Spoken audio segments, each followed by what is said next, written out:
210 I'm going to say 210, right on the money. We went from 185.5 to 194.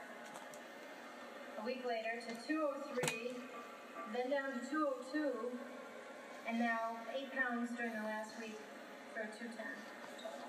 But I think we know the damage that can be done.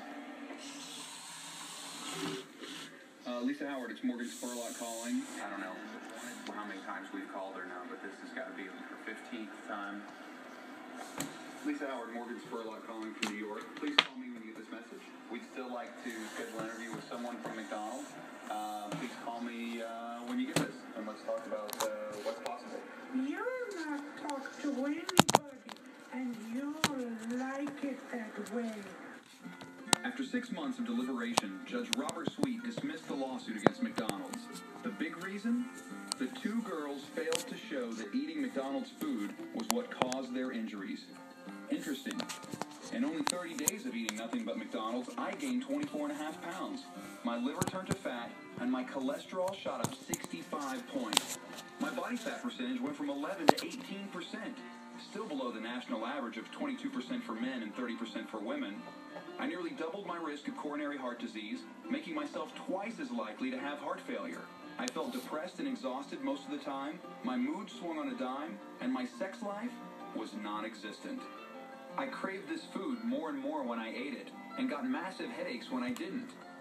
In my final blood test, many of my body functions showed signs of improvement, but the doctors were less than optimistic. I would very, very much doubt that these numbers will return to normal. Although it did drop, it was a small drop. If you control the diet indefinitely, I know that you probably developed coronary artery disease. Inflammation and hardening of the liver. Should people eat fast food?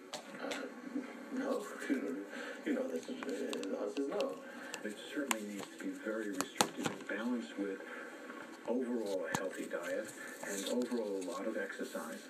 And there's no reason whatsoever why fast food has to be so disgusting. Fast food can be nutritious.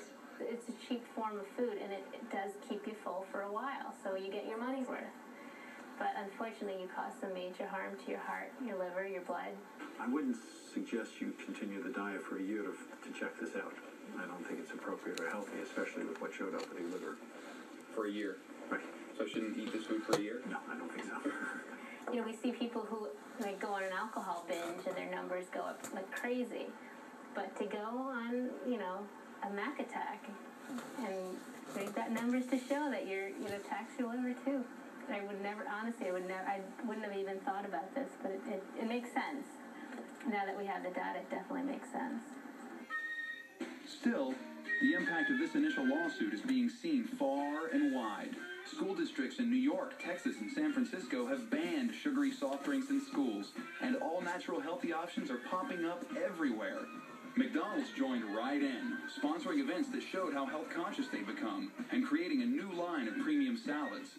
At the same time, however, they also masterminded one of their fattest sandwiches to date, the McGriddle, a pancake-wrapped creation that won my heart in Texas, but can pack as much fat as a Big Mac and have more sugar than a pack of McDonald Lane cookies. In fact, their new premium ranch chicken salad with dressing delivers more calories than a Big Mac and 51 grams of fat, 79% of your daily fat intake. Over the course of my McDiet, I consumed 30 pounds of sugar from their food. That's a pound a day. On top of that, I also took in 12 pounds of fat. Now I know what you're saying. You're saying nobody's supposed to eat this food 3 times a day. No wonder all this stuff happened to you.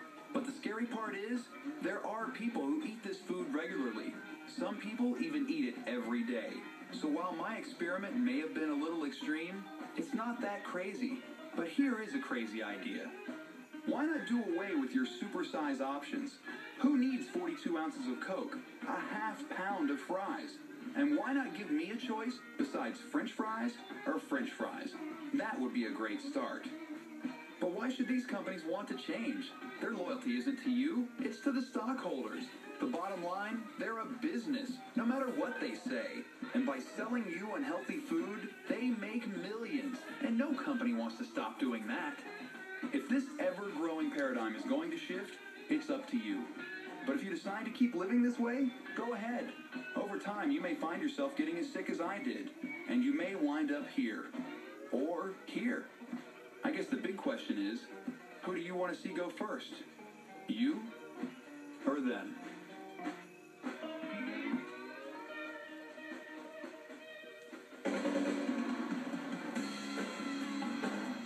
Right now, you have the urge to eat something. When it's through... Nutrition labeling in restaurants? Why would we want nutrition labeling in restaurants? People might get sick. Someone allergic to relish may not realize that the cook doesn't know that there's pickles in relish. So he may tell the person who is bringing the order back to the kitchen, there's no pickles in this.